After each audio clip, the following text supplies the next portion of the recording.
वो prime minister बना है पाकिस्तान का। डूबते जहाज का कप्तान बना रहे हो। तो क्या करोगे? जल्दी डुबाएंगे। क्या चेंज करोगे? उसका देश ही चेंज करेंगे। दो देश पाकिस्तान और इंडिया एक ही टाइम पे अलग हुए थे। दो ने डेढ़ बोलिए, डेढ़। वो आधा देश प्रगति क्यों नहीं कर पाया? उन लोग की दुनिया ही अलग है। हम लोग को ना बिल्डिंग चाहिए, फैक्ट्री चाहिए, छोटा मोटा चीज उन सबको थोड़ी चाहिए। ताज होटल में आएंगे और उसका जन्नत में जाएंगे। चाइना से हमें दुश्मनी करनी चाहिए कि दोस्ती? कि दुश्मनी कर कहाँ रहे हम लोग चाइना से? कौन सा घर है जहाँ चाइनीज सामान नहीं है? यूक्रेन और रशिया जो चल रहा है, इंडिया ने रशिया का साथ दिया। खुल के कहते हैं रसिया के दिया था, यूक्रेन का साथ देंगे हम। रसिया ने भी हमारा साथ दिया है। दुनिया उस लेवल पे कि जहाँ पे वर्ल्ड वॉर 3 वगैरह नहीं होगा। थर्ड वर्ल्ड वॉर कब होगा ये पता नहीं, लेकिन फोर्थ वर्ल्ड वॉर हम लोग पत्थर और लाठियों से लड़ेंगे। वॉर गलत है, लोग मरते हैं। कुछ लोग बात से सुनबे नहीं करते, लात देना ही पड़ता है। सेना में आपको भी जाना था ना? आज अगर मौका मिल जाए आज चले जाए, सब चीज छोड़ छाड़ के। क्यों ऐसे? दिल लगा चुड़ैल से तो परी किस काम। आज आप इतने बच्चों को पढ़ाते हो, सबसे बड़े चैलेंजेस क्या दिखते हैं आपको? जो बच्चे आ रहे होते हैं ना, वो ग्रेजुएशन तो कर लिए हैं बट स्टैंडर्ड ग्रेजुएशन का नहीं है। कोचिंग माफिया है। तो मेरे भी लड़ाई भी इसी बात की थी कि भाई आप क्यों फीस बढ़ा रहे हो? डांटे उटे, लड़ाई झगड़ा हुआ, ऑफिसों में बम लगा के उड़ा दिया। बिहार में क्या है, आज तक क्यों ऐसी कहानी अभी भी आती है? एक हफ्ते पहले की बात बता रहे हैं। 19 साल का बच्चा आइसक्रीम बेच रहा था। एक आदमी आया, आइसक्रीम दे, कहा भैया पैसा दीजिए। तो हमरा से पैसा मांगेगा? मुंह गोली बंदूक घुसाया और गोली मार दिया। आज बच्चा क्या करे जिससे वो पैसे कमा सकता है, आगे बढ़ सकता है? लोग अपने सपने पूरे करने के लिए बहुत सैक्रिफाइसेस करते हैं। अपना घर छोड़ के एक नई सिटी में जाते हैं पढ़ने के लिए या बेटर अपॉर्चुनिटीज के लिए। बट नया घर सेट करना ना इतना इजी नहीं होता। इसीलिए शिफ्टिंग के लिए सिर्फ लॉजिस्टिक्स नहीं, एक ट्रस्टेड पार्टनर चाहिए। पोर्टर देता है 100% डैमेज फ्री शिफ्टिंग की गारंटी, वरना 5 लाख रुपए तक वापस। उनकी मल्टी लेयर पैकेजिंग और कन्वीनियंट बुकिंग स्लॉट्स शिफ्टिंग को इजी बना देते हैं। तो अब चाहे आपको इंटरसिटी या इंट्रा सिटी शिफ्ट करना हो, तो पोर्टर के साथ लगी सेफ्टी की शर्त। और जब ट्रस्ट की बात हो रही हो तो एक ऐसे टीचर का नाम जरूर आता है जिन पर लाखों स्टूडेंट्स ट्रस्ट करते हैं, जिन्होंने स्टूडेंट को सिर्फ पढ़ाया नहीं बल्कि लाइफ में एक डायरेक्शन दिए। हमारे आज के गेस्ट हैं खान सर। आज के एपिसोड में हम जानेंगे चाइना हमसे इतना आगे क्यों है, पाकिस्तान आज तक इतना पीछे क्यों है, यूएस पाकिस्तान को सपोर्ट क्यों कर रहा है, इंडियन एजुकेशन में सुधार कैसे ला सकते हैं, हमारे देश के किसान आगे कैसे बढ़ सकते हैं, और क्या इंग्लिश लैंग्वेज ने हमें बैकवर्ड बना दिया है। इन सारे सवालों के जवाब आज के पॉडकास्ट में मिलेंगे। So enjoy this episode and watch it till the and.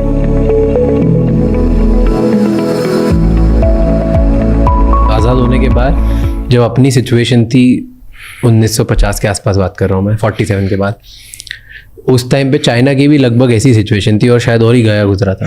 पर आज चाइना हमसे बहुत आगे दुनिया पर राज करेगा आने वाला फ्यूचर वर्ल्ड फ्यूचर चाइना का है। वो झूठा बात नहीं बोलता है कि हम विश्व गुरु हैं। ना हमारे यहाँ कोई काम की यूनिवर्सिटी जो वर्ल्ड लेवल में हम कह सके, ना कोई इंजीनियरिंग कॉलेज। ड्रोन तो बना नहीं पा रहे हैं, दूल्हा का ड्रोन बनाने वाला चाइना से आ रहा है, जबकि युद्ध ड्रोन पे चला जा चुका है।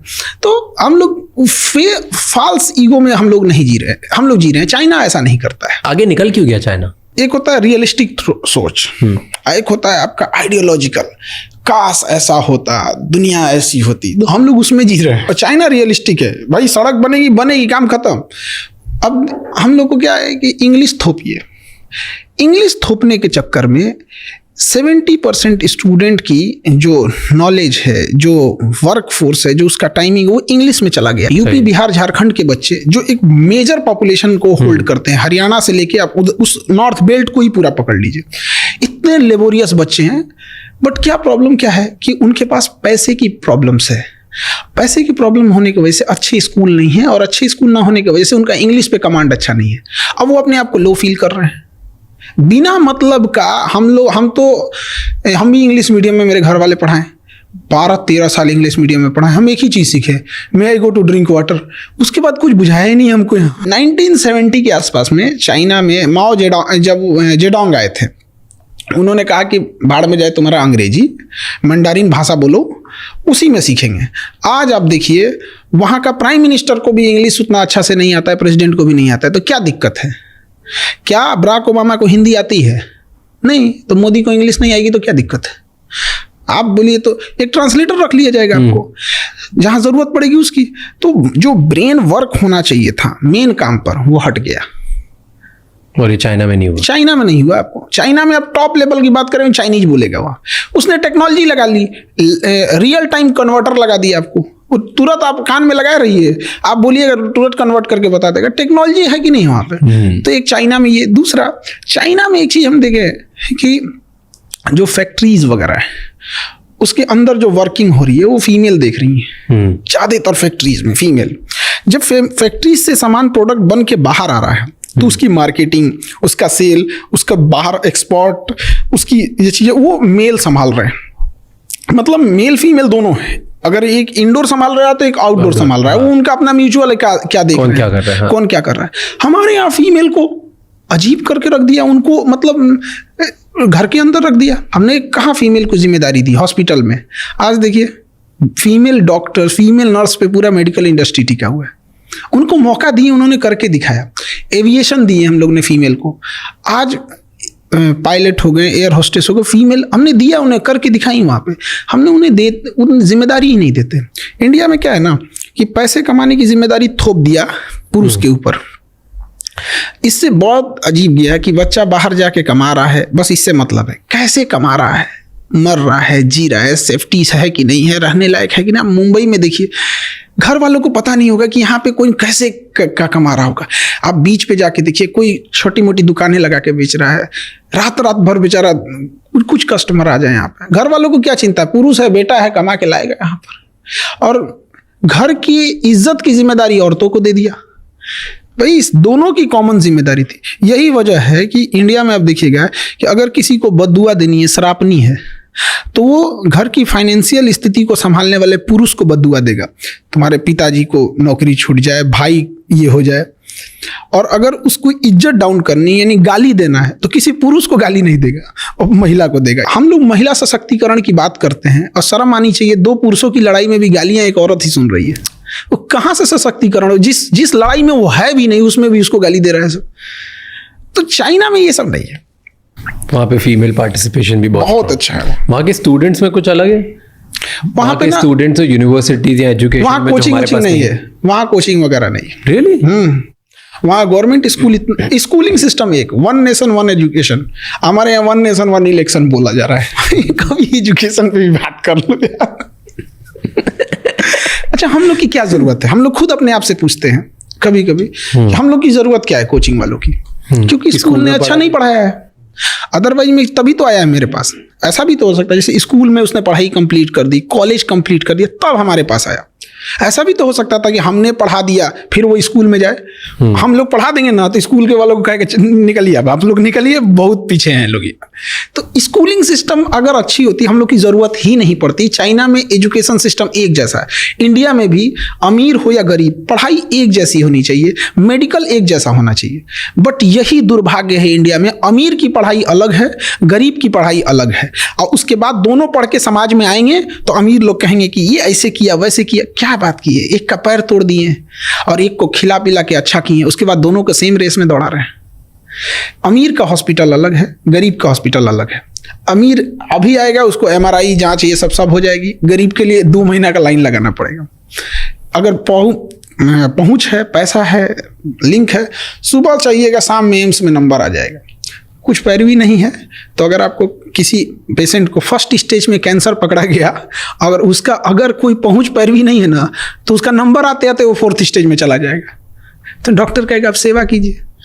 तो हमने कहाँ भारत को कितने पार्टीशन में बांट रखा है, गरीबी के आधार पर, जातियों के आधार पर, स्टेट के आधार पर। समझ में नहीं आता इसको, मतलब कहाँ से इसको सुधारा जाए। तो जैसे 2021 में चाइना के प्रेसिडेंट ने, मैं देख रहा था, शायद प्राइवेट ट्यूटरिंग बैन कर दी थी। इंडिया में भी अगर ऐसा हो जाए तो फिर वहाँ पे एक मजबूरी है कि वो ये सिस्टम वहाँ पे थोड़ा सा अलग है, क्योंकि हम लोग डेमोक्रेसी में हैं, वो लोग डेमोक्रेसी नहीं है, वो साम्यवादी है, कम्युनिस्ट हैं। वहाँ पे कम्युनिस्ट में क्या होता है ना कि सब चीजें, वहाँ देश का कंसेप्ट नहीं होता, वहाँ पार्टी का कंसेप्ट होता है। तो अगर वहाँ हम right to freedom of speech दे देंगे ना तो उनका वो वाला सिस्टम खराब हो जाएगा। इस वजह से वो इस सब चीजों को रोकता है। और इंडिया में नैरेटिव सेट किया जाता है कि ऐसा चाइना में है, बोलने की आज़ादी नहीं है, ये नहीं है, वो नहीं है। जो चाइना एक बार घूम के आए, वहाँ पता करके आए, उनका अपना सोशल मीडिया है। लेकिन इस पे कंट्रोल भी ज़रूरी है। ऐसा नहीं कर रहे हैं कि एकदम ख़त्म कर देना या एकदम इंडिया मतलब छूट दे देना। इसका बहुत मिसयूज़ भी है। बांग्लादेश में तख्ता पलट करके शेख हसीना को छोड़ना पड़ा, केवल सोशल मीडिया की वजह से गया था। उसका श्रीलंका क्यों बर्बाद हुआ? फेसबुक की वजह से। मतलब फेसबुक, श्रीलंका जो क्राइसिस रही थी उसमें सबसे बड़ा कारण फेसबुक है। कैसे? दोनों, पहले बांग्लादेश बताओ फिर श्रीलंका बताओ। पहले श्रीलंका था, फिर उसमें क्या हुआ ना कि किसी भी चीज को अगर आप नैरेटिव सेट करना चाह रहे हैं तो धीरे धीरे नैरेटिव वो सेट करते जाएगा। एक माइंड, एक कंट्रोल करने वाला चीज है। जैसे एक सिंपल सी बात बताते हैं, यूट्यूब, फेसबुक, ट्विटर ये हमारा है नहीं। अब हमारा नहीं है तो अभी एक छोटा सा जो ज्वलंत एग्जाम्पल देखिए यहाँ पे, गाजा और फिलिस्तीन में, और हमारे यहाँ कश्मीर में इशू देखिए। कश्मीर में इतनी ज़्यादा इंसर्जेंसी है, वहाँ पे एक टेररिस्ट मारा जाएगा ना, पूरे ग्लोबल मीडिया में दिखाया जाएगा। और गाजा में 60,000 लोग मरे हैं, जिसमें ज़्यादातर महिलाएं और बच्चे हैं। आपको वीडियो ढूंढने को मिलेगा? नहीं मिलेगा। न्यूज़ देखने को मिलेगा? नहीं मिलेगा। केवल टूटा हुआ घर देखने को मिलेगा। रीज़न क्या है? They control them. और हम लोग अगर कश्मीर में कर देते हैं तो ह्यूमन राइट का वायलेशन हो जाता है। ये ह्यूमन राइट की पार्ट सिखाते हैं सभी सब हमको, ये सफ़ेद मुर्गा सब यूरोप में बैठ के जलियांवाला बाग में गोली चला के मारे थे सब। ये चुट्टा हम लोग को ह्यूमन राइट सिखाते हैं सब। जिस समय ये लोग जानवरों की तरह जिंदगी जी रहे थे ना, हमारे यहाँ वसुधैव कुटुंबकम चल रहा था। जिस समय दुनिया में केवल लूट खसोट मची थी ना, पारसी लोगों को खुद ईरान से भगा दिया गया था ना, तो हमारे यहाँ गुजरात और महाराष्ट्र में उन्हें रहने के लिए शरण दिया गया था। तो हम लोग को ये ज्ञान दे रहे हैं सब। तो सोशल मीडिया को हम लोग अनकंट्रोल करें। We are not digital India, we are digital user. हमारे पास डिजिटल इंडिया हम लोग बोलते हैं उसको। क्या है हमारा? यूट्यूब हमारा है, फेसबुक हमारा। आज अगर यूट्यूब, गूगल कह देता है कि आपको अपने जीमेल बना रहे हैं, हर जीमेल का 1 साल का चलाने का हमको 10 रुपये चाहिए, हमें देना पड़ेगा, सब बंद हो जाएगा, एंड्रॉइड उसका हो जाएगा। तो चाइना ने कहा कि we are not digital China, we are not digital user. उसने अपना बना लिया। तो इसको अलग नैरेटिव दिखा रहे हैं कि हमें से कोई सवाल ना पूछे। देखो चाइना का अपना ट्विटर, ठीक किया उसने, किया अपना, उसका अपना है ना, उसने चलाने पे बैन नहीं लगाया है, अपना चलाओ। क्या उसकी भाई यूट्यूब नहीं है? उसका अपना है, बाइडू है उसका, वीचैट है उसका, सब कुछ है उसका अपना। हम लोग का एक चीज डिजिटल में बहुत अच्छा हुआ, पेमेंट सिस्टम, यूपीआई, वो बहुत बेहतरीन है। पूरी दुनिया में वैसा नहीं है, बाकी जगहों पे हम लोग का उतना अच्छा नहीं है। तो श्रीलंका में क्या हुआ? श्रीलंका में कम्युनल राइट्स को बहुत बढ़ावा दिया गया फेसबुक ने। बहुत ज्यादा धार्मिक चीजों को बढ़ा के दिखाया, जिस वजह से अनस्टेबिलिटी आने लगी थी वहां पे, और एंटी गवर्नमेंट, एंटी एस्टेब्लिश भावनाएं बहुत भड़कने लगी थी, श्रीलंका को तबाह करने लगा। और इसी बीच में जब इकोनॉमिकल क्राइसिस आती है और पहले से एंटी एस्टेब्लिशमेंट माइंडसेट है, तो फिर पूरा सिस्टम कोलैप्स कर जाता है। बांग्लादेश में भी यही हुआ था। अचानक से लोग सड़कों पे 50,000 लोग कैसे आ गए? वो टेलीग्राम पे चल रहा था पहले से, और टेलीग्राम पे कंट्रोल नहीं है गवर्नमेंट का। आज देखिए, किसी के टेलीग्राम पे किसी के प्राइवेट वीडियोस को भेज के उसे ब्लैकमेल कर सकता है कोई भी। एआई आ गया है, अब तो किसी का कुछ भी बना सकता है। सर हटाइए, लगा दीजिए कुछ। हमारे आपकी बात हो रही है, यहाँ किसी फेमस सेलिब्रिटी का या किसी पॉलिटिशियन का चेहरा हटा के डब कर दीजिए। अच्छा, एक बात, हम चाइना इंडिया की बात कर रहे थे। चाइना से हमें दुश्मनी करनी चाहिए कि दोस्ती? दुश्मनी तो हो ही नहीं पा रहा है। कौन दुश्मनी कर रहा है जरा बताइए तो। चाइना हमारे एरिया में घुस जा रहा है। हमारे यहाँ के मिनिस्टर बोलते हैं कि मार्किंग अच्छे से नहीं है ना, इसलिए घुस गया है। क्या बेवकूफी है। हाँ, दुश्मनी कहाँ कर पा रहे हैं हम लोग? तो बस फेस वॉश कर रहे हैं कि नहीं, ऐसा नहीं होना चाहिए। अक्साई चीन हमारा है। हम लोग पीओके के मामले में हम लोग शेर हो जाते हैं। सीओके जो चाइना को ऑक्युपाई किया है, कभी उस पर ठीक से चर्चा नहीं हो पाती है। सेला टनल का उद्घाटन करने जाते हैं, चाइना विरोध कर देता है। क्या मतलब बनता है? ताइवान को हम लोग एक्सेप्ट नहीं करते हैं एज ए कंट्री। किसके डर से? चाइना के डर से। क्यों डरते हैं? ये हम थोड़े डर रहे हैं। जो बैठे हैं लोग डर रहे हैं। लोग हम तो कह रहे हैं काहे डर रहे हो भाई? बट आपको क्या लगता है क्यों डर है? कुछ तो रीजन होगा तभी। अब डिप्लोमेटिक है, वहां पे शुरू से चला आया है। ऐसा नहीं कि मोदी जी डर रहे हैं, मनमोहन सिंह भी वही कर रहे थे। तो कई बार हम लोग ये कहते हैं ना, तो लोगों को लगता है कि नहीं ये कर रहे थे, वो भी वही कर रहे थे। तिब्बत चाइना ने कब्जा कर लिया था। पंचशील समझौता लेके जवाहरलाल नेहरू घूम रहे थे, चाइना ने पीठ पे खंजर मार दिया। अब तिब्बत के मामले में हम लोग खुल के नहीं बोल पाते हैं। दलाई लामा को लेके चाइना हमेशा कुछ ना कुछ वो करते रहता है। तो हम लोग कहाँ चाइना से लड़ ही रहे हैं, कहाँ चाइना से दुश्मनी ही कर रहे हैं। बट कर सकते हैं हम, क्यों नहीं कर सकते? उतना होना चाहिए ना। हमारी इकोनॉमी उनकी इकोनॉमी में जमीन आसमान का अंतर। तो नहीं कर सकते हम लोग ना फेंकने में नीरज चोपड़ा से आगे हैं।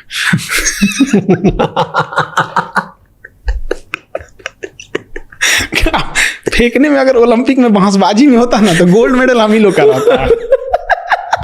वो कोई छीन ही नहीं सकता था। आदमी टेंशन फ्री रहता, चल भाई ओलंपिक में एक तो अपना फिक्स है, हमसे ज्यादा कौन फेंकेगा।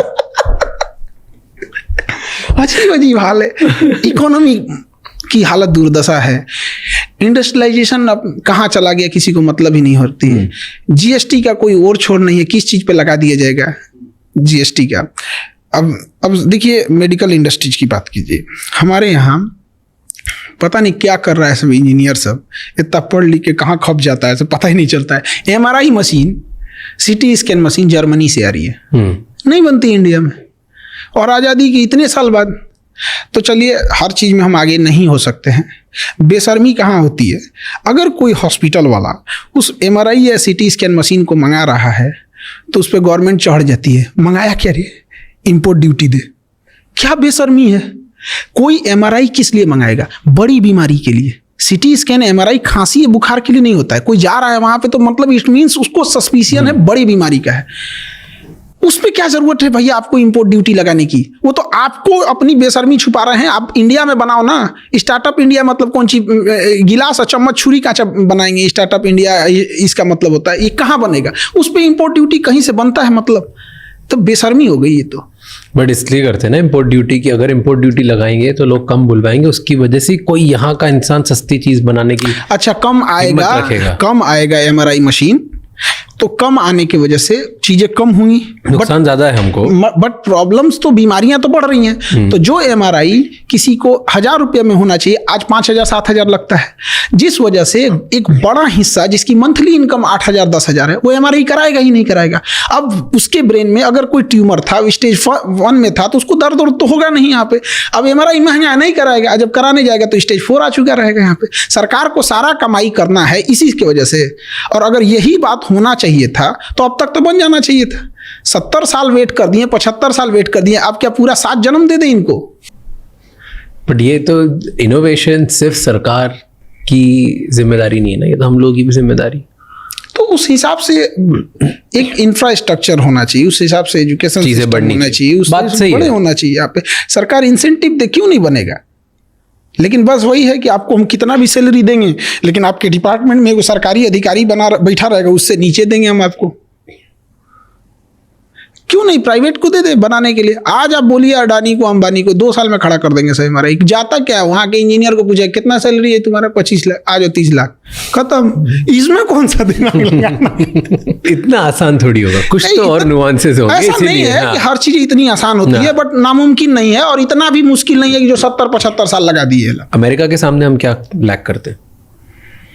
अमेरिका के पास क्या है, बिजनेस इंटरनेशनल अपॉर्चुनिटीज ज़्यादा हैं, एंटरप्रेन्योर का पूरा माहौल है वहाँ पर, और गवर्नमेंट भी उसी हिसाब से सपोर्टिव है। तो इस वजह से हमारे यहाँ क्या है ना कि चूंकि इलेक्शंस है तो इलेक्शंस में क्या है कि एक मेजॉरिटी पब्लिक को ध्यान दिया जाता है, और जो एंटरप्रेन्योर हैं, जो बड़े कारपोरेट हैं, उनको कोई ध्यान नहीं देता है, और ना ही वो लोग कभी इशू बने रहते हैं कभी किसी इलेक्शन का। जैसे डोनाल्ड ट्रंप ने कहा कि हम सरकारी नौकरी खत्म करेंगे, लोगों ने इसको सपोर्ट में वोट देके जिताया।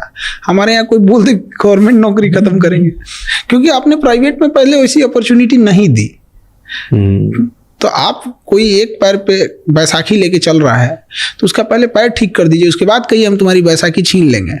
आप उसका पैर भी ठीक नहीं किए, कहेंगे तेरा बैसाखी छीन लेंगे तो मारेगा ही ना वो। अभी आपने वो पढ़ा टैरिफ लगा दिया है। हाँ, रिसिप्रोकल टैरिफ लगाया उसने। हाँ। 26% हम लोग लगाया, चाइना में भी तो और बेहतर लगाया उसने। हाँ, हमने 52 लगाया, उसने सब जो जितना लगाया ना उसका हाफ करके लगाया। रिसिप्रोकल उसने बोला ही है। तो ये अच्छा है गंदा है? ये अब ये उसके देश के हिसाब से है, हर देश को अपना हिसाब से राइट है करने का। तो जब टैरिफ बढ़ाते घटाते हैं तो कभी इंपोर्ट पे फायदा होता है तो एक्सपोर्ट पे, तो डिपेंड करता है कि हम कितनी चीज़ों का इंपोर्ट एक्सपोर्ट कर रहे होते हैं। और इंडिया का है तो इंडिया में भी भाई हर देश के साथ अलग अलग टैरिफ है। इंडिया को तो चाइना पे और लगाना चाहिए। हम लोग का ट्रेड बैलेंस बहुत खराब है बहुत चाइना ज्यादा, के से, बहुत ही डूब रहे हैं हम लोग यहाँ पे। तो वही तो कहते हैं कि दुश्मनी कर कहाँ रहे हैं हम लोग चाइना से, नहीं कर पा रहे हैं। मजबूरी है। हाँ। क्योंकि अगर आज कौन सा घर है जहाँ चाइनीज सामान नहीं है। और बहुत बिजनेसेस है इंडिया में जो चाइना की वजह से चल रहे हैं और यहाँ पैसे कमा रहे बिल्कुल। तो चाइना से जो चीजें चाइना में मिलती है ना, एग्जैक्ट वही चीजें वियतनाम में भी मिलती है। हैं। एग्जैक्ट सेम प्राइस पे, सब कुछ सेम पे। हमको ये नहीं समझ में आता है कि इंडिया वियतनाम से प्रीफर करे। एटलीस्ट वियतनाम चाइना का दुश्मन है, उसी को मजबूत कर दे। नहीं यार, इतनी टेक्नोलॉजी नहीं है वियतनाम में इस लेवल की, जो कुछ भी मटेरियल बुलवाना हो तो ऐसा नहीं है कि हम लोग जैसे चाइना को अगर हम लोग रिप्लेसमेंट के तौर पे देखा जाए तो कुछ साउथ ईस्ट एशिया की कंट्रीज हैं, बट क्या है ना कि हमने ऑप्शन ही नहीं दिया किसी को।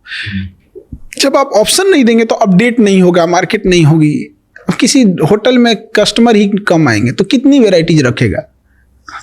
तो कस्टमर पहले, अब वो तो चिकन और एग वाली मुर्गी पहले आया कि अंडा पहले आया, तो थोड़ा थोड़ा हम लोग को उधर जाना चाहिए उस एरिया में। बट चाइना का कुछ जरूरत से ज्यादा डिपेंडेंसी है। बट चाइना का और अमेरिका का अभी क्या 36 का आंकड़ा चल रहा है, देखा? हाँ, दोनों अपने अपने, वो एक सुपर पावर बना हुआ है, इसका कहना है हम बनेंगे, तो टसल पावर टसल है भयंकर। और अभी अमेरिका ने जितना टैरिफ लगाया चाइना ने उतना ही वापस लगा दिया, वो देखा? वो चाइना का ये चीज बहुत अच्छा लगता है। वहां पे आप उसको कुछ भी कीजिएगा वो दबाव देगा। वो देश, उसके यहाँ पॉलिटिक्स नहीं है, उसके यहाँ देश है। वो तुरंत लगा देगा। हम लोग नहीं लगा सकते, मजबूरी भी है। हम लोग किसी को ब्लेम नहीं कर सकते। किसके दम पे कूदिएगा? ना इंडस्ट्रियलाइजेशन है, ना इकोनॉमी है उस हिसाब से। क्योंकि अमेरिका को, केवल अमेरिका पावरफुल नहीं ना, हर जगह पावर रखता है। वर्ल्ड बैंक से फंडिंग रोक देगा, हमारे लोन रोक देगा, IMF हो गए या वर्ल्ड बैंक हो गए, यूरोपीय यूनियन से दबाव बनवा देगा। कुछ नासा और इसरो के बीच का कोई कॉन्ट्रैक्ट होगा, उसको रुकवा देगा, डिले करा देगा। हर जगह UN में 4-5 मुद्दा फंसा देगा। कुछ नहीं करेगा तो अमेरिका को उठा के पाकिस्तान को एक लेटेस्ट हथियार देगा, ले तुम F-18 ले। तो हम लोग को बहुत बैलेंस करके चलना पड़ता है। और चाइना, जितने बड़े देश है ना, उनकी एक खासियत होती है, हर देश का एक दुश्मन को वो पाल के रखते हैं। चाइना जो है, अमेरिका ज्यादा कूदेंगे ना, चाइना उठाएगा नॉर्थ कोरिया, वो पगला को कुछ हथियार और पैसा दे देगा, उधर 4-5 मिसाइल मार देगा, उधर तुम उलझे रहो।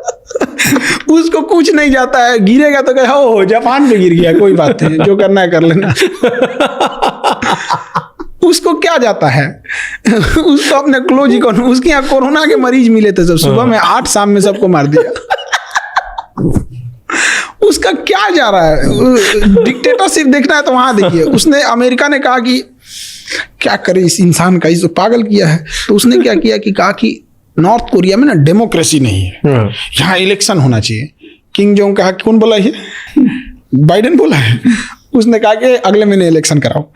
100% वोट पड़ा उसको, किंग जोंग को 100%। जो वोट नहीं देता ना, एब्सेंट भी होता, उसको मार देता ये। 100% वोट पड़ा। अब अमेरिका कह रहा है कि ये इलेक्शन अच्छा नहीं हुआ है। तू अपने यहाँ का इलेक्शन देख, तुम्हारे यहाँ के इलेक्शन कमीशन से कराएंगे अपना इलेक्शन। तो हर बड़े देश यही करते हैं। अब जैसे सऊदी अरब है, ज्यादा कूदेंगे, ईरान ज्यादा कूदेंगे, इजराइल को कह गया 2-4 पुरान बम है, एक्सपायरी डेट पास है, मार क्या करेंगे लोग? कुछ नहीं। तो अरब को कंट्रोल करने के लिए अमेरिका के पास इजराइल है, इंडिया को कंट्रोल करने के लिए पाकिस्तान है, चाइना को कंट्रोल करने के लिए इंडिया है, रसिया को खुद डायरेक्ट कंट्रोल करता है। तो हम लोग ज्यादा नहीं ना उड़ सकते हैं, डिपेंडेंट नहीं है। चाइना क्या कर लीजिएगा? अब चाइना को कैसे कंट्रोल करना पड़ेगा? उसको खूब से खूब करेगा, इंडिया को क्या देगा? ज्यादा हथियार देने लगेगा, चाइना का तो देना उसको, इंडिया किसी का नहीं सुनता है। फिर उसको ये भी देखना है ना कि चाइना के बाद हमें इंडिया को ही कंट्रोल करना है, क्योंकि थर्ड हम ही लोग हैं। तो अगर चाइना और अमेरिका कभी लड़ेंगे ही ना, बड़े लोग नहीं। ताइवान को लेके उनके बीच में ले लेगा चाइना, हो गई थी ना, वो तो होते रहता है। धीरे धीरे उसको ऐसा कैप्चर करेगा, बढ़िया से माहौल देखता है। जैसे 1962 में जब हमारे यहाँ वार हुआ था, रसिया हमें बचाने नहीं आया था, बचा भी नहीं पाता, क्योंकि चाइना वो उस माहौल को तलाश रहा था कि 1960 में हम लोग का पंचशील समझौता खत्म हो गया था। वो सोच रहा था कि ऐसा टाइम आए ना जहाँ वर्ल्ड उलझी हुई हो। उसी समय क्यूबन मिसाइल क्राइसिस हुआ था। ऐसा लग रहा था कि अमेरिका और रसिया में परमाणु युद्ध आज हो जाएगा कि शाम में होगा कि सुबह होगा, कुछ नहीं पता। मार दिया 62 में, आ जाओ यहाँ पे। अमेरिका करा, हमको क्या पता भाई, रसिया करा हमको। तो ऐसा कहीं ना कहीं जब टाइम आएगा तो चाइना और अमेरिका और रसिया एकदम आमने सामने होंगे, उसी समय ताइवान को लेके चला जाएगा और रसिया भी कहेगा लेके जा, इधर लेके जा, क्योंकि कुछ ना कुछ डाइवर्जन अमेरिका ताइवान को बचाने के लिए पक्का करेगा वहां।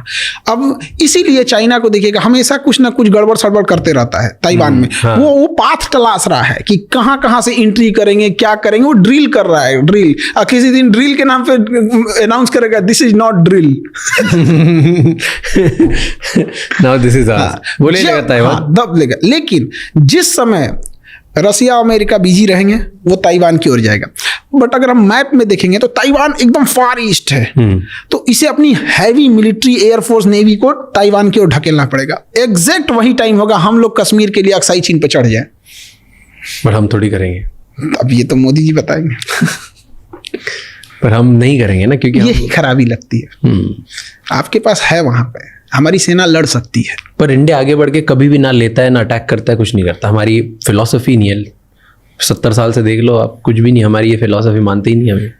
फिलॉसफी चेंज करने की जरूरत है। पब्लिक जब प्रेशर लगाएगी तो पब्लिक को ये सब चीज़ों से मतलब ही नहीं रहता है। और वो सब लोग को अपनी हमारा जात ठीक है, हमारा धर्म